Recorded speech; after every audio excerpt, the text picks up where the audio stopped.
Starting your own seeds is a great way to grow unique varieties and save money.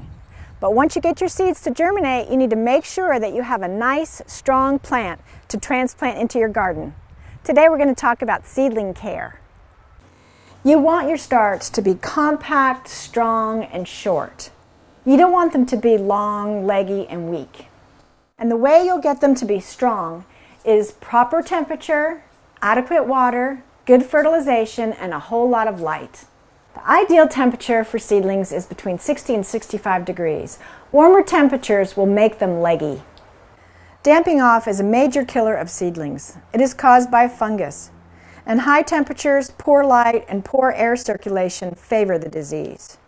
Your best defense against damping off is using clean trays and clean tools and removing any diseased plants. Seedlings need to be moist but not wet. Use a gentle spray or mist, or else you could wash out your little plants. I'm using the Fog-It nozzle. The first little leaves that appear are the cotyledon leaves, or the seed leaves, and they look different from the plant's adult leaves. True leaves appear next, and they look like miniature versions of the plant's adult leaves.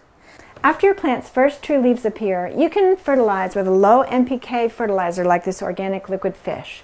You don't want too much nitrogen, or you can get leggy plants. And pair the fish fertilizer with an organic liquid kelp, which will provide micronutrients. Light is a key ingredient. If you're not able to start your seeds in a greenhouse, then you need to place them in a south-facing window with plenty of light. And you can supplement the light with a fluorescent bulb, or you can use a professional light system, like this Ruby Grow Bar Solar Oasis. If you're using fluorescent lights, like this Green Thumb light system, leave the lights on 14 to 16 hours a day. Make sure the lights are close to the top of the seedlings, only about 2 to 4 inches away. Thinning is another thing that's necessary to do to make your seedlings thrive. You want to make sure that your seedlings have enough room to grow and develop, so thin out weaker seedlings and leave only the strongest ones with good spacing. I like to use snips or scissors for this job because then I don't disturb the roots of the seedlings I'm keeping. Depending on the size of the tray that you started your seedling in, you may need to transplant them into a pot before you put them in the garden.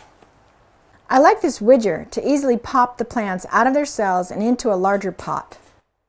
When it gets close to time to transplant your seedlings, you want to take them outside to harden off and put them in a shady, sheltered area initially. Then gradually increase the sun exposure and the amount of time outside until they can spend a full day under direct sun. This should be a 7 to 10 day process, so check the weather reports. Make sure that you don't put them out when it's too cold. Once your little seedlings have 2 sets of true leaves, it's time to plant them into the garden. So take care of your little seedlings and grow organic for life.